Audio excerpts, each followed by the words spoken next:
There's a few songs that this reminds me. Yeah. Hello and welcome to the Moon Underwater Happy Hour at the Moon Underwater. I'm Kelly Daniels. Steve Jones. How you doing, Steve? Doing all right. How about yourself? I'm doing fine. It's January.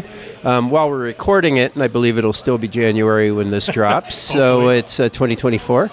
And you've been away on vacation. Yeah. I don't know. Should we tell the folks at home? Yeah, we could say. I stayed home and did absolutely nothing. Hung out with my family, put up my paltry Christmas lights, and just enough to show the neighbors that I don't completely not give a fuck. But we didn't even do that. Well, you were gone. So what did you do? So we spent a couple weeks in Hawaii. That is not the Christmas spirit, no, Steve. it is not. That is really... I'll tell you. I saw a movie about people like that, and... the best part is, so a few years ago, and we were skiing out in Colorado for Christmas, drove out, and brought my mom with us, so she wasn't here by herself, and she's not a skier. She's a walker. She went out on Christmas Eve to go walk through the parking lot, fell and broke her wrist, compound fracture, had nice. surgery. Jesus so she Christ. said, no more cold weather no, Christmas, so we're going to go somewhere else. So Hawaii. The oldies great. do the snowbird thing, and and you can see why. My cousin, my snowboarder cousin, he moved away from Steamboat, where he lived for most of his adult life, and then he moved back to San Diego for a while. He's back in Colorado, and he missed like 2 or 3 years a season.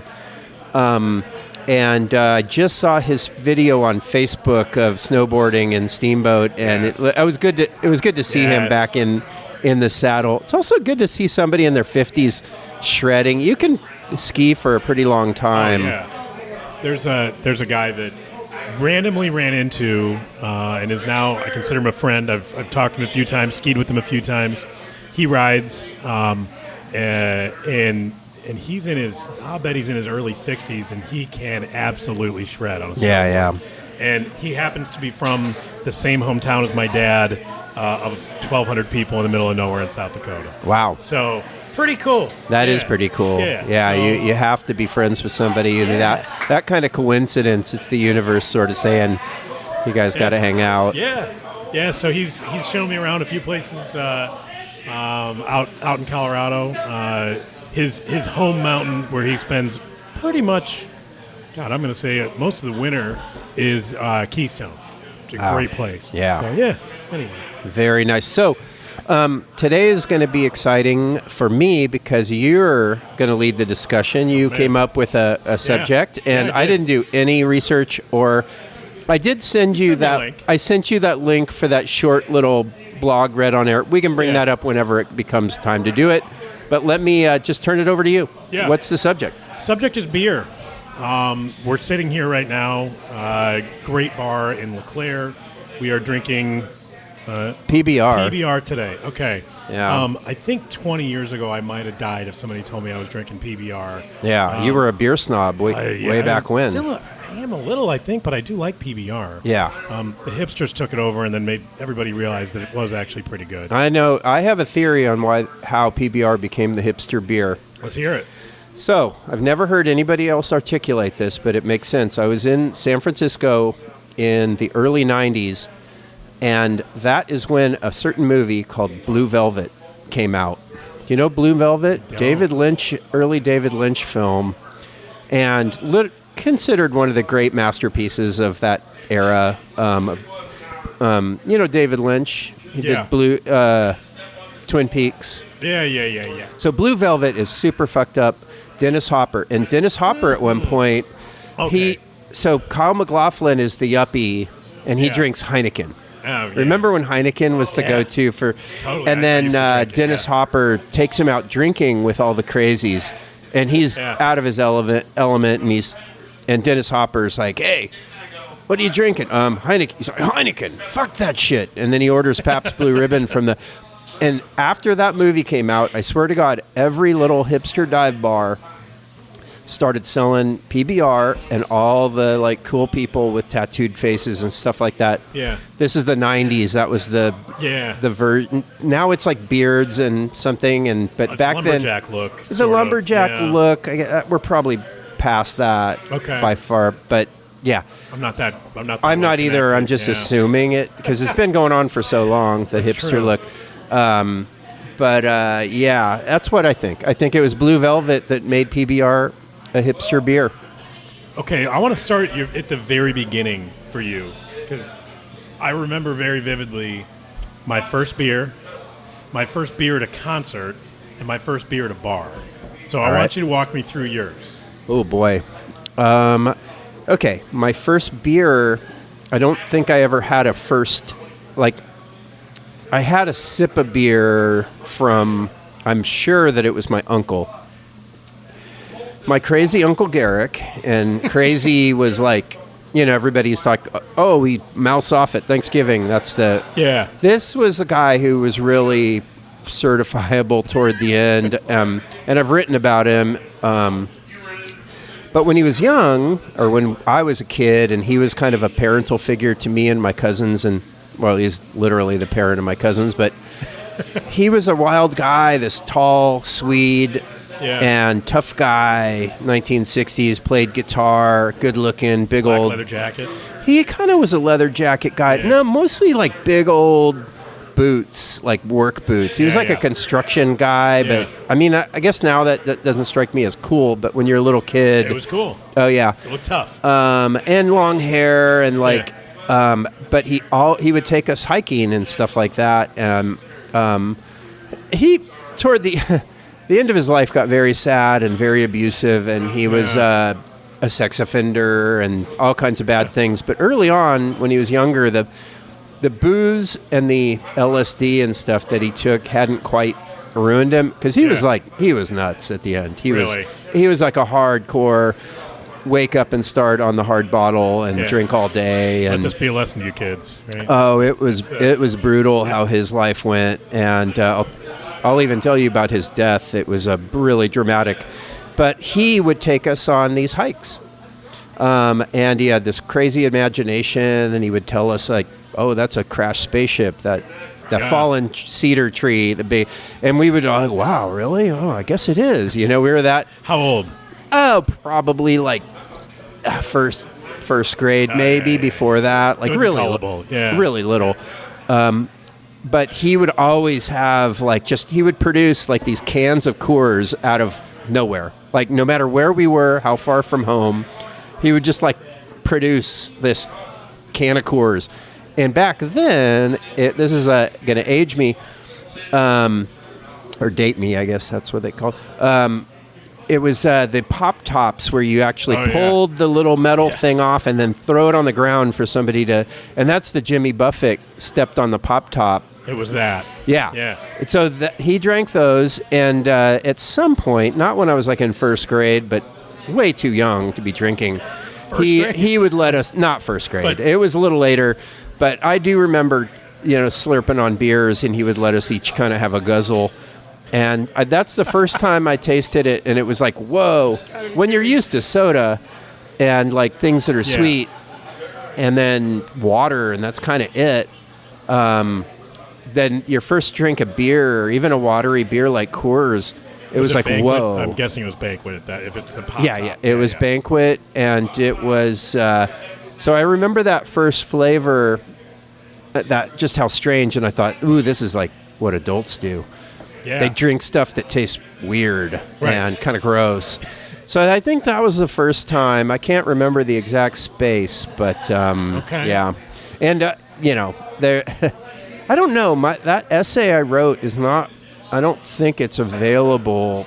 It was online for a while. Maybe it's there, but anyway, not to send people off to promote my writing, but But you should. Just so I don't have to kind of repeat the whole thing. Right. It was he was out there, man. He was out there, and yeah.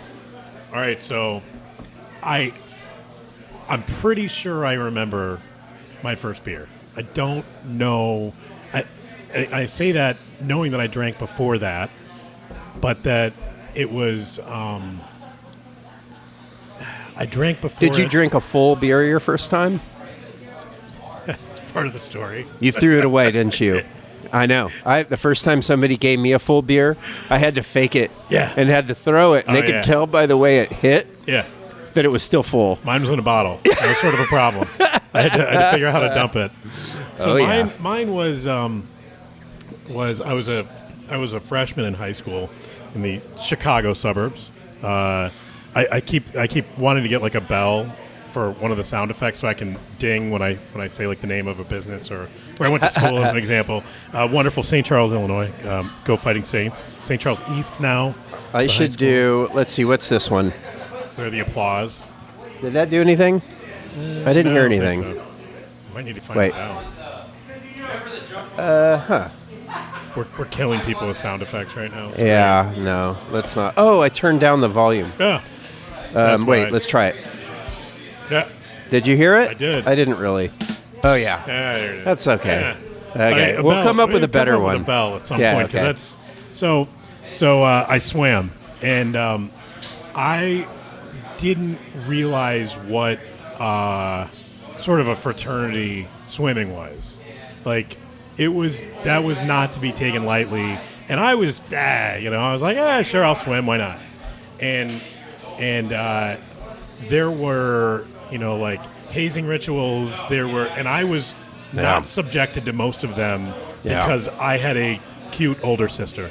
Oh, wow. So this was helpful. So your cute older sister saved you from the anal probe or whatever it is. It was a lot of swirlies. If it was your birthday, there was a St. Patrick's Day, so they'd put Pert Plus in the toilet for you. I got to avoid all of that. Wow, good for you. I had to give it. But I don't know. Things. I feel like maybe you didn't develop the character. I totally did. Yeah. No, there was a kid that was next to me, and he would mouth off in the pool, but he was really fast as a freshman. Yeah. And he'd mouth off in the pool, and then he'd get whipped with towels in the locker room until he cried. Oh. Yeah. That's mean. It's also shut your mouth. It does. Teaches you. Don't mouth off. But even if you're fast. Faster than everybody else in the pool. Yeah. Backstroke. So, anyway. So he's laughing all the way to the Olympics. To Big Ten school anyway. Yeah. That's a big deal. Yeah. So there was. And then he's whipping the young kid because he learns the behavior. It's abusive behavior. Yeah. And I was little. I was like 5 feet tall as a freshman. And so these guys were watching out for me because they either knew or liked my sister. And there was one guy who was a senior. Did any of them, get anything from it? No, I don't think so. You don't want to talk about your sister that way. Not anyway. Really. So they might as well have just beat you up because they couldn't have. They weren't getting anywhere anyway. Yeah, and so it's a lesson in that. There was a guy that was a senior who was. The family had kind of a lot of money. He had a nice car, and he always had something cool. Like he was always driving something cool. Yeah. Like they had a V12 Jaguar convertible. Nice. He drove a V12. Yeah. Man, that's a lot of V's, man. I mean, geez. It's a lot of cylinders. It's a lot to work on. It's like the gas tank gauge goes down visibly when you step on it, kind of thing. Yeah, and it wasn't. I mean, I'd ridden in it. It wasn't really that fast, I guess. Yeah. But it was a cool car. Sure. And so anyway, his dad kind of let him have parties and stuff after he graduated. Yeah. And he was kind of friends with my sister. Thanks, Dad. Yeah. And I got invited over to one of those parties. Okay. And it was like, well, hey, do you want a beer? And I was like, yeah. Heck yeah. Yeah, I have to drink beer all the time. And I proceeded to take like 3 hours to not finish that beer. Oh. Yeah. Yeah, and I had to I got another one. This is another beer. It's completely warm. I don't want to tie one on, Yeah. And my sister was definitely at the party as well. Yeah. And did she notice you're not being cool? She didn't pay any attention to me. No, which she shouldn't. Thank God. Yeah. And I think my best friend was invited too. Yeah. And so we just kind of hung out and pretended. You guys were the grommets. Yeah. Have you seen the movie Dazed and Confused? I was going to say it felt a little bit like that. Yeah, you're the Mitch. Yeah. Mitch. He's like, oh, hey, man, how you doing? You got a joint?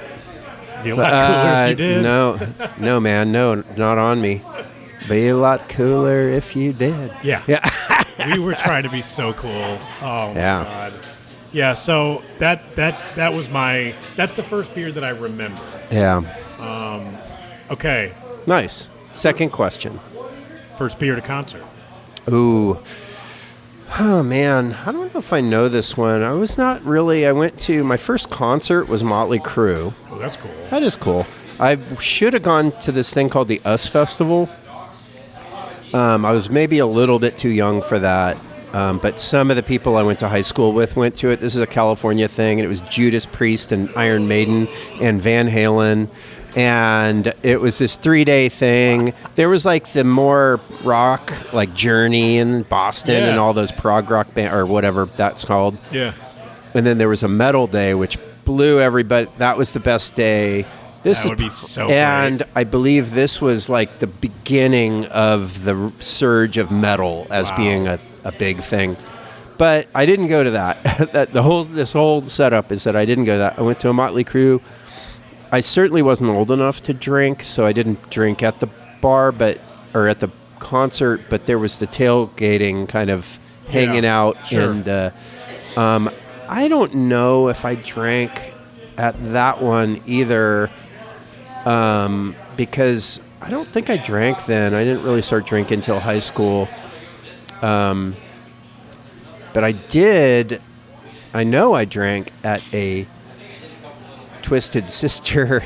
All right. So Twisted Sister wanted to record a video, so they had these like $10 tickets at this place in Orange County, California. Not Orange County. It was the Inland Empire. Okay. The Orange Pavilion, I believe it was called. And everybody wanted to go to that show, and $10 was. Concerts were a lot cheaper then, but $10 even then was crazy cheap. It would have been like $40 to go to a show. Yeah, maybe 25, 35, okay. maybe 40, probably. Yeah, something like that. But I know that I drank in the parking lot of that one because I was in full party mode at that point in my life. So I don't have a good answer. But what about you? What's your? All right. So I was 16. I remember we had gotten tickets to the Jimmy Buffett show in Chicago. Nice. And this is like first really kind of big concert like that. And I remember my best friend from growing up, he was pissed because my parents wouldn't let me drive. So we were pretty good as kids. Like if we were drinking, we weren't going to drive. Right. So my parents were like, no, you can't. You guys are going to have to get like a van or something. The tickets to that show. I have to say, back in the 80s, the attitudes we have about drinking and driving, the moral clarity we have about it now was not at all. No, like grown-ups right. were always had like those cup holders that are for coffee now. Yeah. Those were for like wine coolers and stuff, and respectable. Yeah. People with good wages. Not that they're better than you know what I mean, but everybody did it. Yeah, everybody was drinking. Yeah. So when we lived in Texas as a kid, somebody would ask you, if you're leaving from a party, if you wanted one for the road, and they were serious, and it was legal to have one can or a container of alcohol per person over 21 in the car. And so what people would do is they would throw the empties into the truck of the truck bed. Yeah. They'd crack open another one. Yeah. So, once you were There's done, an essay by this writer. Can't remember but he lived in Missoula, Montana, which is it's kind of a writer paradise, partly because of this MFA program they have there, but it's also a place that a lot of writers back in the 90s probably wanted to go out to cowboy country and be cowboy, like Hemingway-ish kind of a vibe. But he had an essay called Drinking and Driving, and it was not like this moral. When you read it later, you're expecting, he's going to talk about the horrors of drinking and driving. No, he was talking about how great it was. It was great. You would just fill up your cooler in the back of your truck, and then you just go drinking all night, and then you drive around and drink, and then you pop in at little bars on the way, and then you come back into your car and drink some more, and just driving around drinking. And well, so to go on that, I had friends that I went to Iowa with, right? So go Hawkeyes. See, this is where I need that bell, right? To Wait. ding. We'll do the. We'll do. The rim Here's shot for now is this fine. is better for the Yeah. for the Hawkeyes. Oh, I don't want to talk about it. I didn't even see the game. It's all right. Yeah, man. They their bowl game wasn't making a good case for. No, for anything. I'm sorry, No. but the mood is bad. You're getting into a bad drunk now. yeah, you yeah, get no, self pity. it's turning You're gonna start crying and like talking about how it's not fair. Listen, we need an offense. We're like, yeah, half it way into the second beer, man. That's when the tears know. start coming. Well, so my friends, I had friends that grew up in the town that I live in now, Yeah. and I didn't know this, but as I'm going to college with them, they're like, well, gravel travel. I'm like, I don't know what you're talking about. They're like, oh, you go get a case of beer with your buddies and drive around on the Gravel gravel roads travel. and drink it. And I was like, you guys did that? I'm like, that seems like a terrible idea. They're like, oh, where else are you going to go? I'm like, but this is me, like as a freshman in college going, you're kidding. So we were, to circle back to my concert, we were pretty responsible. My parents were not having me drive an hour and a half to the show and then home. Yeah. No, I And get it. so while we're there, there's people who we thought were super old that were like behind us on the lawn out in Tinley Park, whatever the hell they call it now. At the time it was the New World Music Theater. And they're like, hey, It's you an guys, outdoor thing. Yeah. Yeah. They're like, hey, do you guys want a beer? And we're like, yeah.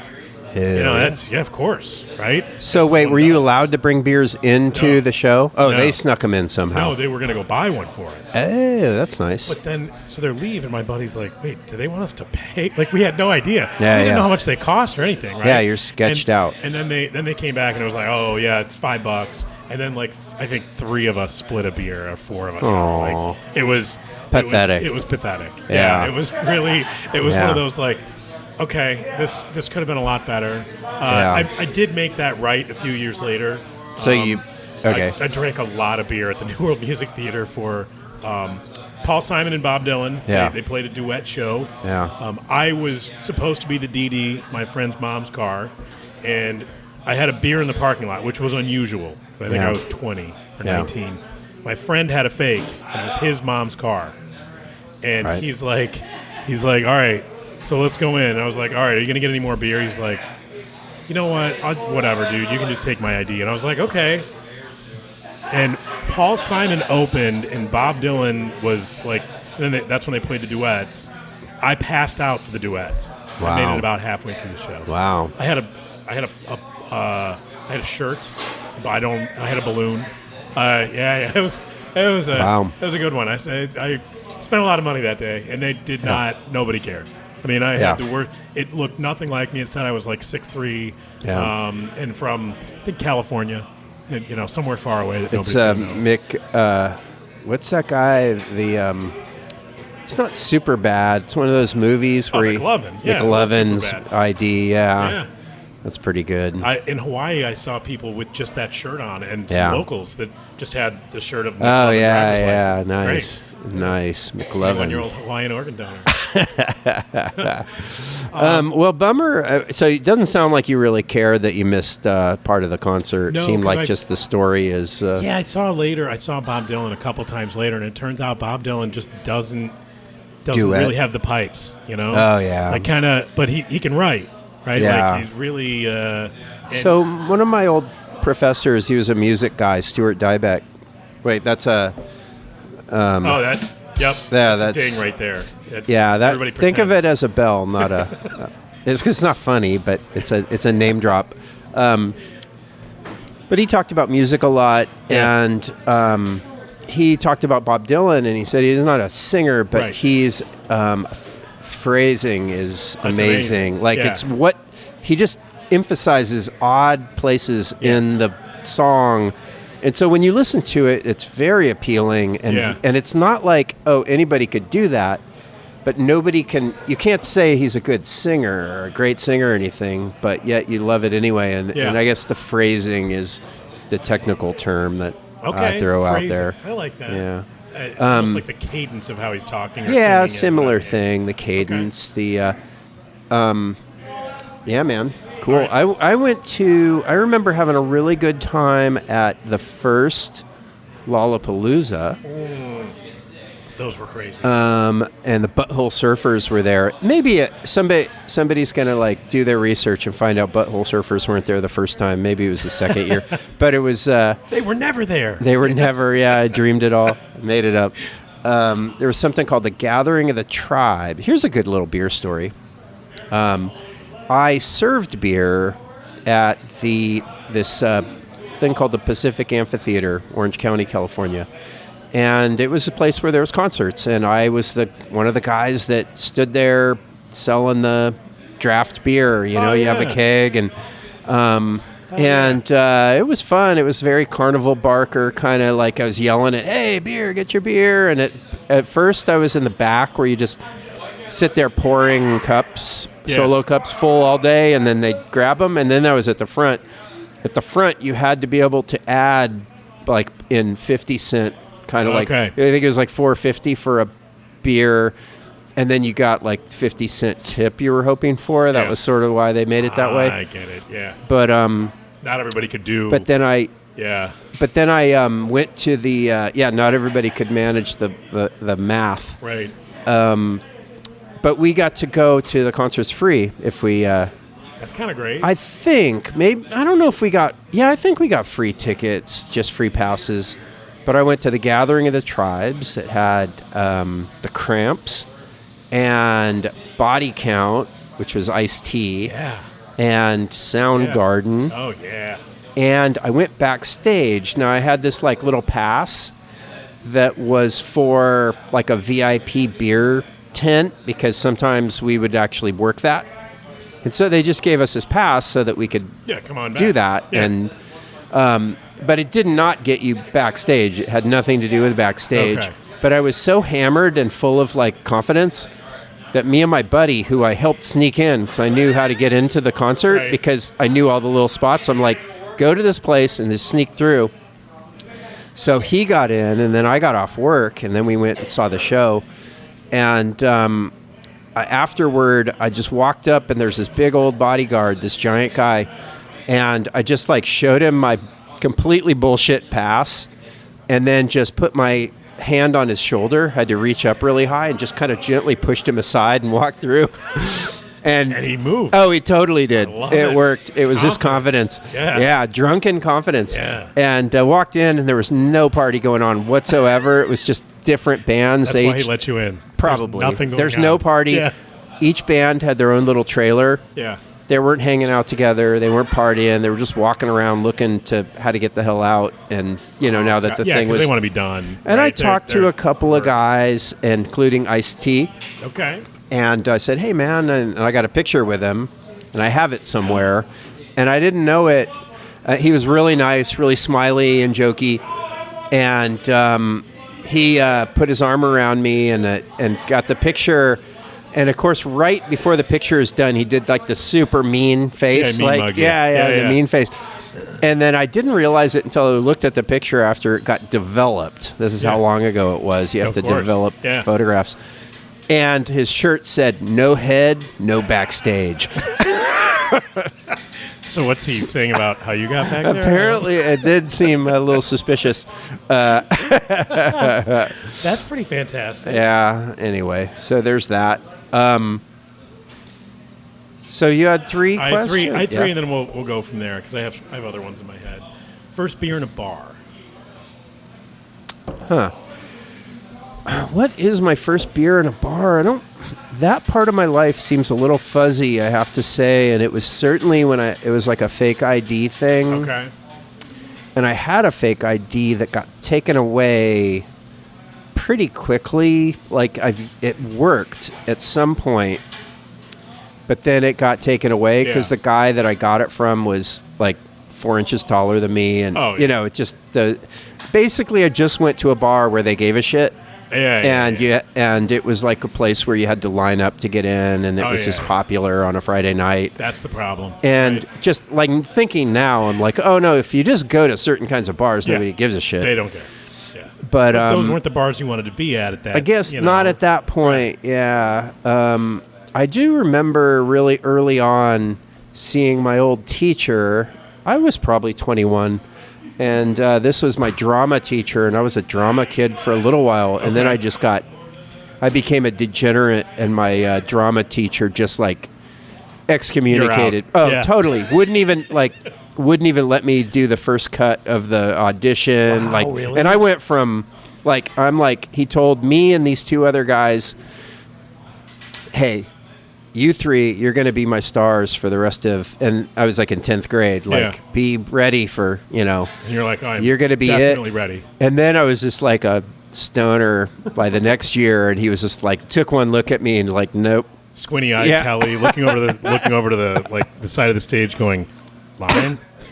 And giggling, Yeah, no, but I saw him later, and I don't remember. Mr. Chenoweth. Oh, man. Mr. Chenoweth, ding, if you're listening, you are listening. That's a ding, Mr. That Chenoweth. is, for you. Yeah, drop us a line, and I'll tell you how you damaged me. I mean, literally that, like, you went, then your junior year out. Like, no more. Yeah, that was the end of my... you ran into him at a bar? I did. It was awkward. But then I ran into my friend's big brother, Joey Perhatch, who was... We used to steal his pot, and that's how we got to smoke pot before we were old enough to... Oh, did he know? I don't think so. He may have understood. He wasn't endorsing that. We were like in junior high, and stealing big brother's pot and trying it out. But I'm at the bar, and that's the bar that I lost my ID. And he walked up. He's like, hey. And he just vaguely remembered me as one of his brother's little, friends. Yeah. And he's like, Singapore Sling? And I'll never forget it. Like, out of all the drinks in the world. Why? What? Do you want to Singapore? I'm like, okay. Yeah. It's just like, yeah, man, sure. And I drank this, like, Singapore Sling. And I know it's not a beer story, but so anyway, that's early. What you remember your first beer at a bar? You know what? I thought I did because I thought it was my sister's fault. I'm blaming her in Iowa City when I was like 19 or 18, right? So I was going to Iowa, gone through a breakup before deciding 2 days before graduating from high school that I was going to go to the University of Iowa. Nothing like completely changing your life at the last minute. And I ended up with her, and I was like, maybe I'm going to stay out here for the summer and get away from home and, just kind of go and do something else. Instead, I didn't do that. Your but hot sister that, like, protected you from hazing and stuff. I can't call her hot, I'm not asking. I'm just setting the picture. Yeah. And so she invited me out, and in Iowa City at that point in time, the bars were technically 18 to get in, and of course 21 to drink. Yeah. And you could get a 12-year-old into the bar and with a drink in their hand. Like, it was not hard. Sure. And that was fortunate because I looked probably like I was 12 at that point in time. I probably weighed, all of like 140 pounds. I was... Get this kid a drink. Yeah. You need to grow up big and strong. Shots and beers, and it did not end well. But it was fun. Sure. But my first beer was actually in Europe at a bar in Waterloo. That is fancy. Yeah, so it was. There's a Waterloo right here in Iowa. There is. This is the one where Napoleon got turned away. Yeah. Wow. And it was I'm a big fan of Mexico and things in Mexico, and I am embarrassed to say for friends that are Mexican, and there's particular people that they're going to be like, oh, for real? Your first beer in a bar was a Corona? Like, it couldn't have been a better Mexican beer than that. Like, you drank the gringo beer. Yeah, we went out. Yeah, but Europe. I mean, geez, Europe's idea of Mexico is pathetic. It's not. I mean, you go to England, and I went to this place that was like Mexican themed, and half the stuff was Cuban, and they don't care. Right. There's no difference. It's like from Spain. You're like, wait a minute, that doesn't check out. Like, these are totally different. Yeah, I would think Spaniards would have more of a relationship with Mexico because they colonized it, and it's or do they? Or they don't. Yeah. So I mentioned before, right? My wife's Spanish. It's hard to find like a Mexican restaurant in Spain. At least it was. Seems like you wouldn't really want to. Yeah, Unless it's you're like just an curious. authentic place. You Sure. know, like, Yeah. I mean, but you go. I've looked at menus. And I've been really tempted because I'm like, man, I could really go for some Mexican food. Yeah. And then I think about how, like, man, how dumbed down it's going to be because they just don't quite get it. Yeah. And or it's not somebody that's from Mexico that's done it. It's like, oh, we imported tortillas from the U.S. And like, oh, shit, okay. Yeah. Like, we'll skip it. So, yeah. But you had a Corona. Yeah, Corona. With a lime, too, I'm embarrassed to say. Oh, I'm like, I'll drink a Corona now, but I am a snob where I'm like, don't fruit the beer.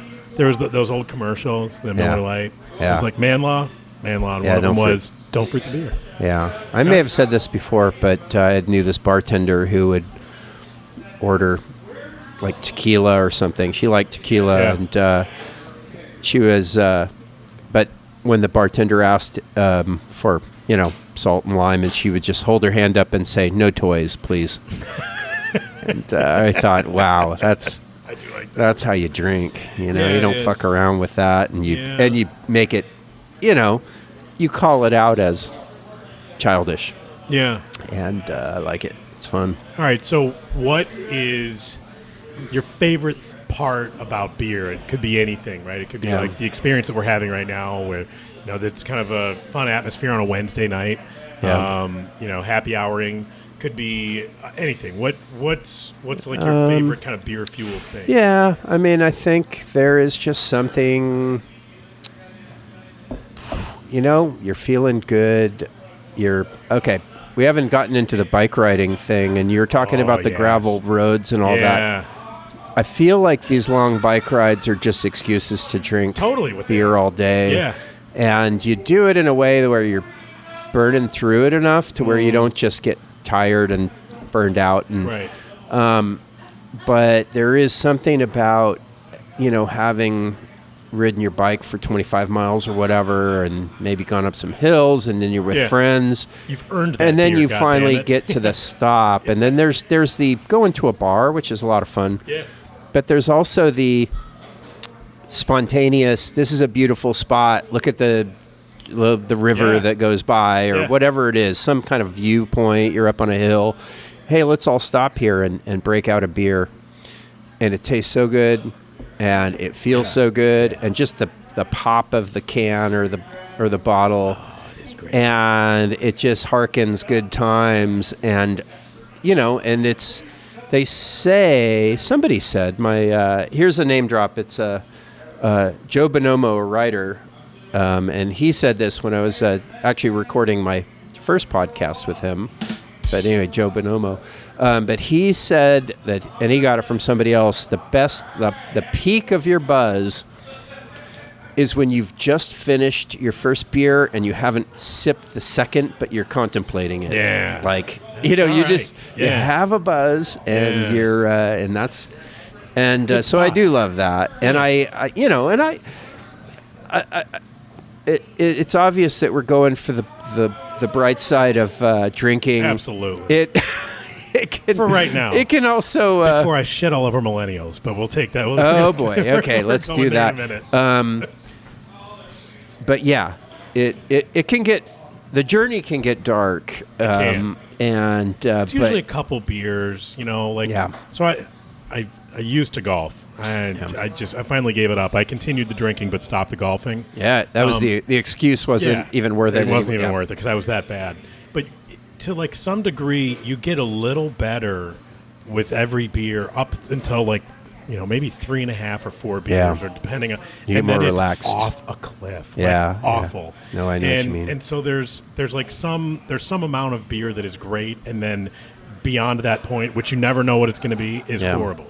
So it makes it kind of fun. What about the sentimental drunk? Like, you've gotten that point, and you're, especially being a guy, we don't really express our emotions that much, and it can go dark, and you can get arguing about stupid stuff.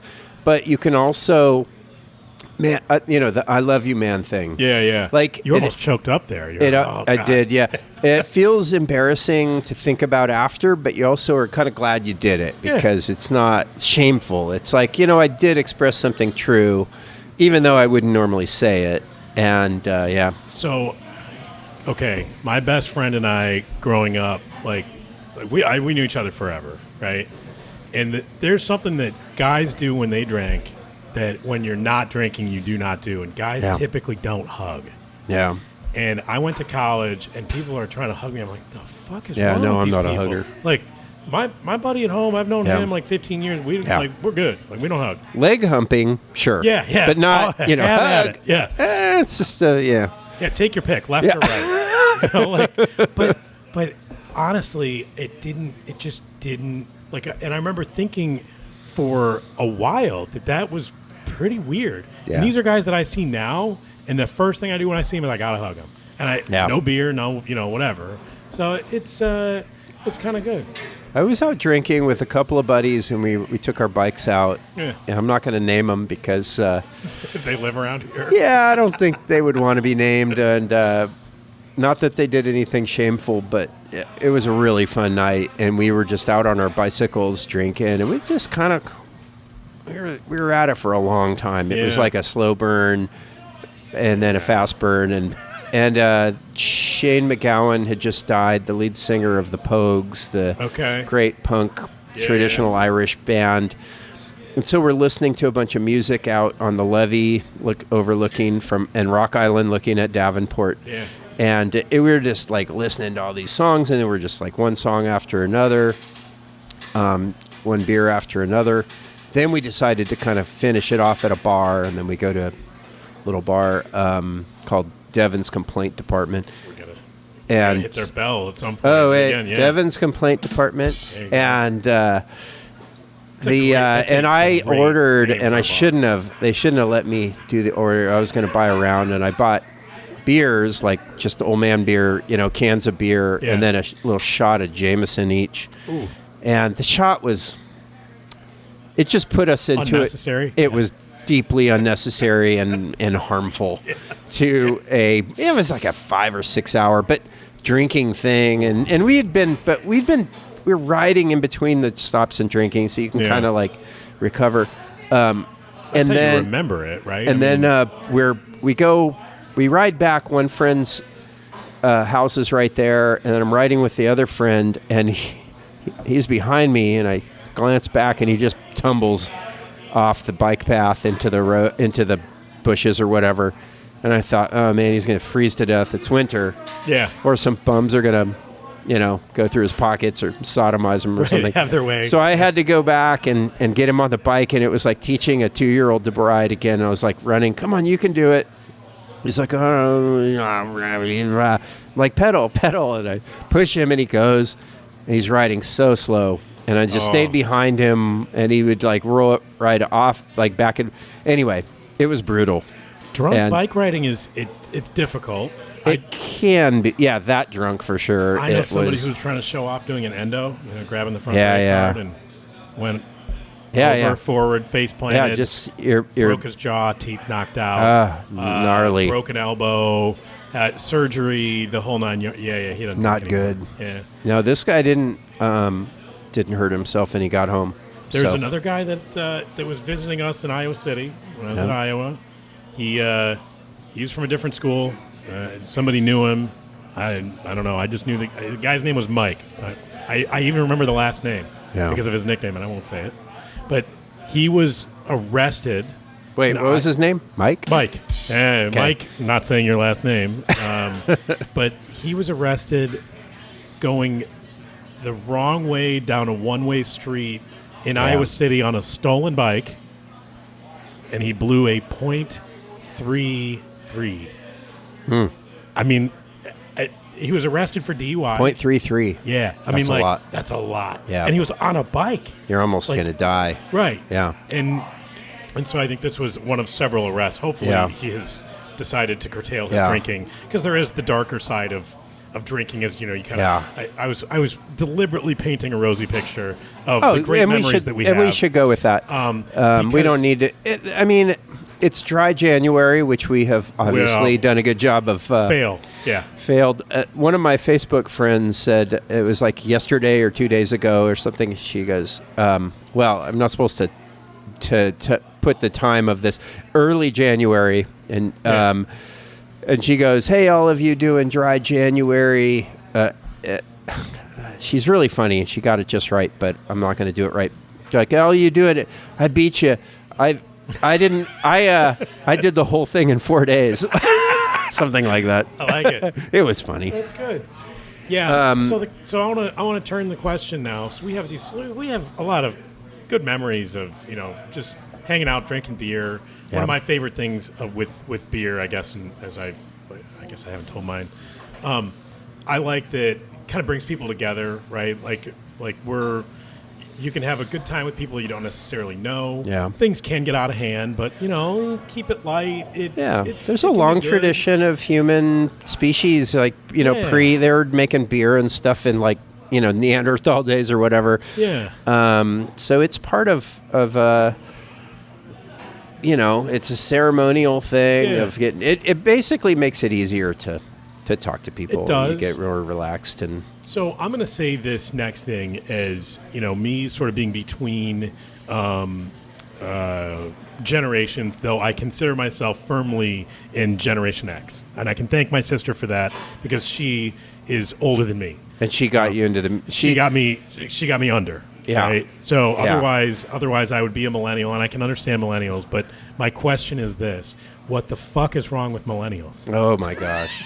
Because you sent me. That's our target audience, man. They're going to just all turn off right now. Not Gen Xers, not... I don't know. We don't really have an audience. We don't know. But if you think about it, so I want to then... So what's wrong with them? Well, they don't drink. Right? Oh, and, yeah, they're not drinking. All. Yeah. And so there's an element that I think... I know some millennials that drink. Well, so do I. Yeah, I mean, and so some that are actually probably going to listen to this.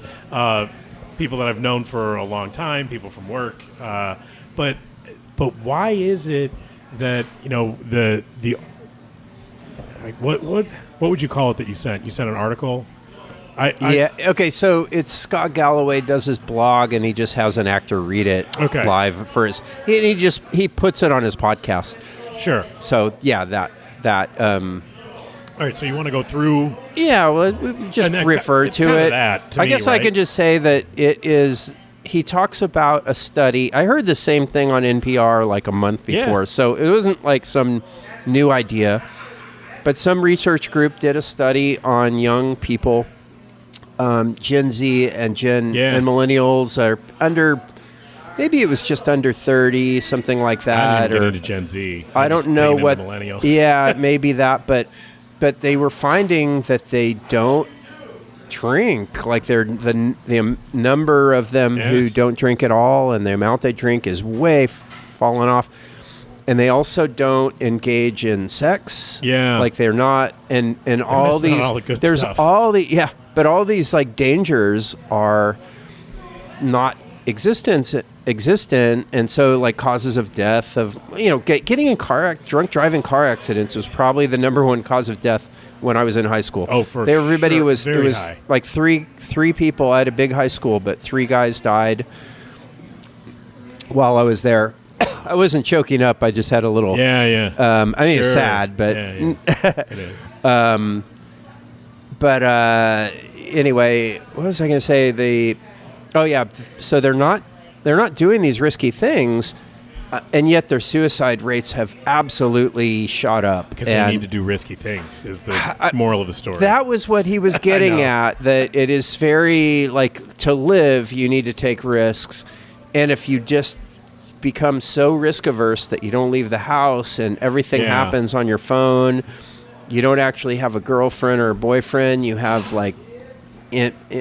buddies on your phone, and there's no risk of getting pregnant or whatever but then you're just depressed because you're not living. You would think it would have been us. Because they tried to scare us. Well, they did scare us. They scared the shit out of us with AIDS and you can never ever have sex. Basically, was what we were told. I mean, it was like you get this and you're dead. In 2 years you're going to die. You saw that 9-year-old kid. Was Ryan White, and he died, and he got it from a blood transfusion. If you get it, you're screwed. That's it. Yeah. And then it slowly became like, okay, well, I mean, it's really not what it was, and there's a lot less, like nightmare scenarios. I ended up like that. getting an AIDS test at one point, and I wasn't like a really crazily promiscuous, but were you freaked out before you got the results? Oh, when I first decided to get it, I was a little bit nervous and like, I guess they say you should do it, and it's not going to change the right. There was some risky kind of situations, and like going to bars and meeting strangers and all that kind of thing. It was straight, but there was no difference like the way that they talked about it in those days. And since then, I've heard from like somebody like Andrew Sullivan, who's a gay man who got AIDS and still living with HIV, and he was just like, it was not. It really was not spreading through the straight. No. It was very much a gay man disease, and they really made it seem like they didn't want to stigmatize that group. They scared the shit out of us. But they scared everybody. Yes. But I was... so you go and you do the blood test, I guess, and then it's like 2 weeks before you get the results. I was basically writing my will. Oh, totally. By the time... And then I finally talked to a doctor, and he's like, oh, God, you're good. But he also just said... He asked me what my behavior was, and he just like rolled his eyes. He's like, your chance of getting it was like pretty close to zero. Yeah. So anyway, that's I didn't expect to get into that particular story. I mean, that's kind of the way we roll here, right? But also, that's the whole thing of drinking beer. It is. You start talking about one thing and then opening up, drinking beer and then sleeping together, right? Like that's right. Those two things kind of went together. That was definitely my love life. It was pre-days of having to get consent forms signed. Yeah, like there is so much that has changed. I don't know. Yeah. Yeah. And it did make things easier. Yeah. So made it easy to go up and talk to anybody. And Yeah. All right. I feel like we've had a pretty good run here with beer, and we're out of beer. We are out of beer. So I have like one sip left. You don't. You look very envious and kind of angry. And it is. Here comes the train. Yeah. Here, this is for the train. Yeah. And some sort of Pacific line. All right. On it, Let's go ahead and do some outro music. Sounds good. Good talk, man. Yeah, good talk. Thanks, Steve. You did I like this whole thing of you kind of leading the talk. Yeah. All right. Hey, everybody. Thanks for listening, and we will catch you next time. Thank you.